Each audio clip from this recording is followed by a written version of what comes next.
নমস্কার, আপনারা দেখছেন বেবি রানী রান্না রানী চ্যানেলের মধ্যে। আজকে আম দিয়া মিক্সচার একটা আচার বানাইমু।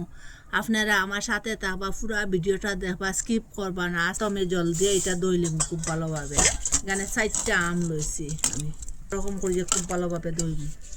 এটা এমনি এই যে আমের একটা কালার, এটা কোনো ময়লা নয়। চাকা চাপাক না আম দিয়ে বানাইমু আজকে। একটা সুতির গামছা লইছি।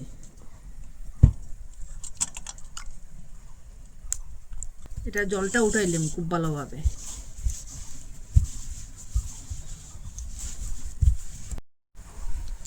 আর ওই যে কুসাটা পরিষ্কার করে নিলাম ওরকম করিয়া।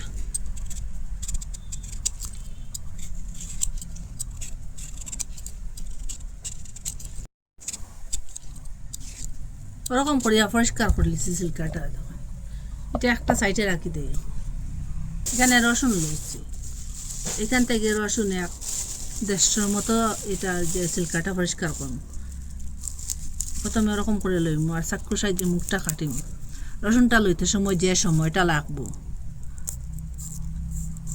ওরকম করে সিল্কাটা পরিষ্কার করব।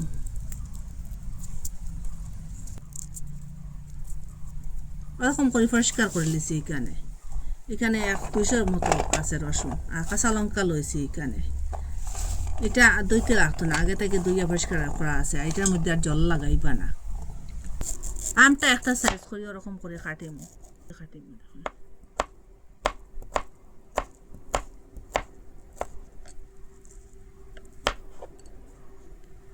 ওরকম করে কাটিম, ওরকম করিয়া প্রথমে কাটিম। ওই দেখুন, এরপরে ওরকম করিয়া সাইডের দিকটা ওরকম করবো। ওই দেখুন, সাইডের দিকে ওরকম করিয়া কাটবো। ওই দেখুন, চাকুটা ডাবাই ডাবাইয়া করবা।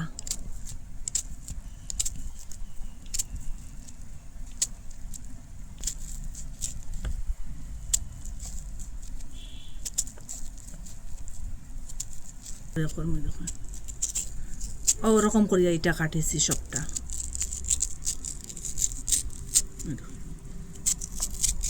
এটা একটা গামলার মধ্যে উঠে রাখে দিব। ওরকম করে সবটা কাটে লিছি। ওরকম করে ডাটাগুলা পরিষ্কার করে লিছি লঙ্কাটার। এখন লঙ্কাটা আর রসুনটা কাটিলিম।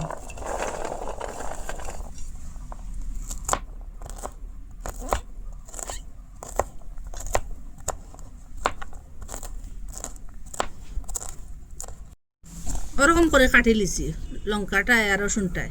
এখন ওই যে সেম গামলাটার মধ্যে উঠাই রাখবো আমার মধ্যে। দেখুন, এখানে মশলার লাগি এটা একটু শক্ত, এটা লাগিয়ে এখানে আগে দিমু। এটা শুকনা লঙ্কা আর এই যে বাদাম কয়েকটা, আর এই যে তেজপাতা, ডালচিনি পাতা, এটা আগে একটু বাজিম।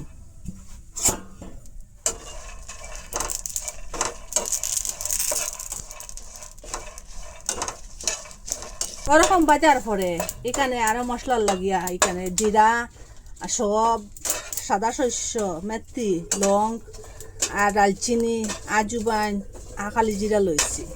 এটা এখন বাজিলাম।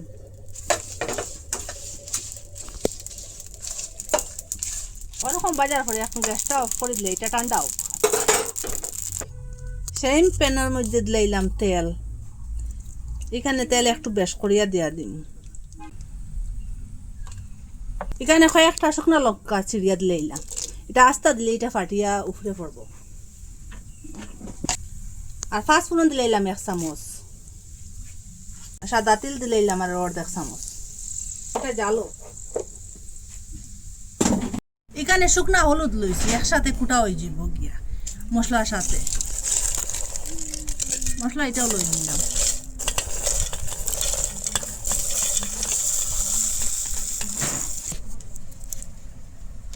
এখানে লাল শস্য লইলাম। এখানে চামচ দিয়ে মাফ করলে 2 চামচ হইব।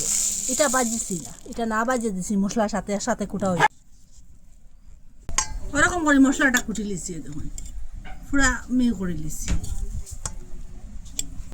ওই যে আমের রসুনের লঙ্কা রাখলাম, এটা মিশাইব। মিশাই এটার মধ্যে ওই যে মশলাটা দিলাম।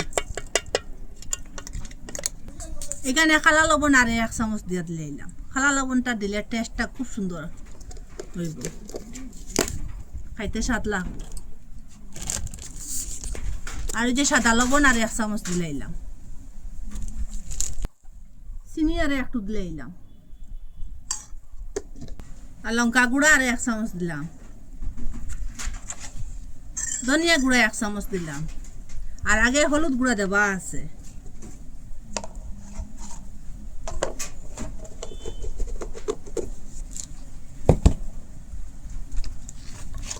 এখানে ভিনেগার দিলাইলাম আর 1/2 কাপের মতো। ভিনেগারটা দিলে নষ্ট হইতো না, বেশি দিন থাকবো।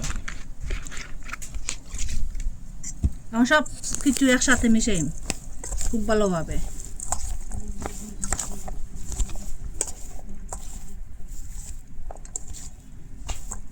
খুব সুন্দর একটা গন্ধ বাড়িছে যে আচারের, ইচ্ছা করে এখনও খাই লিবার। ওরকম খুব ভালোভাবে ম্যাশ করছি এটা। আর ওরকম কাঁচরে একটা বয়ং লইছি, এটা শুকনা লইছি, এটার মধ্যে এখন ঢুকাইম আর পরে তেল দিম।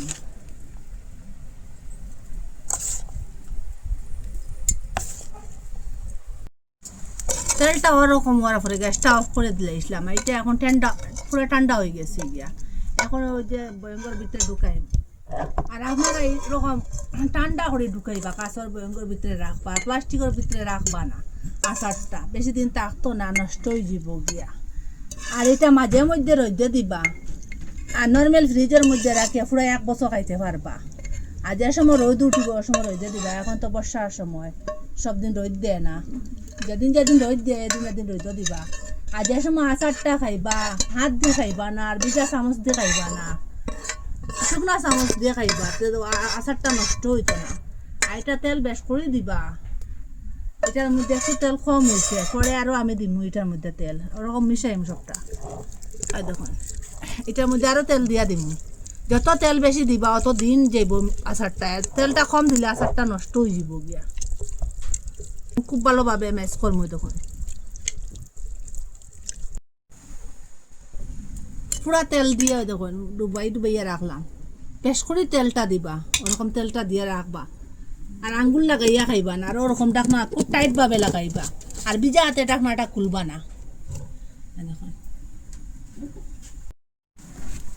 আপনারা তো কত আমের আচার খাইছেন, ওরকম কাঁচা পাকা আম দিয়ে আচার বানাইয়া খাইবা। কথা দিছি সব আচার দিয়ে হারিয়ে দিব এই আচারটায়। এই যে রসুন দিছি আর কাঁচা লঙ্কা, শুকনা লঙ্কা সব কিছু মিলাইয়া এত স্বাদ হয়েছে কি বলবো আপনারা। এটা রুটির সাথেও খাইতে পারবা, ভাতের সাথেও খাইতে পারবা, যে কোনো সময় মুড়ির সাথেও খাইতে পারবা, আর ফলে ডালমুটের সাথেও খাইতে পারবা। যে সময় যেটার মধ্যে খাই এত স্বাদ লাগবো কি বলবো। যত খাইবা তত খাইতেও থাকবা। যে সময় খালি আম পাইবা ওরকম আচার বানাইয়া রাখবা। এটা হেলদি, এটার মধ্যে কোনো কেমিক্যাল নাই, কেমিক্যাল ছাড়া। আর গড়ে যে অল্প খরচ দিয়ে ওই রকম আম আচার বানানি যায়। আর বেশ করে তেল দিয়ে রাখলে এটা পুরা বছর যাইব। নর্মাল ফ্রিজের মধ্যে রাখি রাখি খাইতে পারবা। মিস করবা না, এরকম আচার বানাইবা, কথা দিছি। আর আপনারা কইতে কি দেখা কমেন্টের মধ্যে নিশ্চয় জানাইবা। ভালো লাগলে লাইক, কমেন্ট, শেয়ার, সাবস্ক্রাইব করবা। আর আজকের ভিডিও এখানে শেষ। নতুন আর একটা ভিডিও নিয়ে ফিরে আসবো বন্ধুরা। কি সুন্দর হয়েছে আচারটা দেখুন।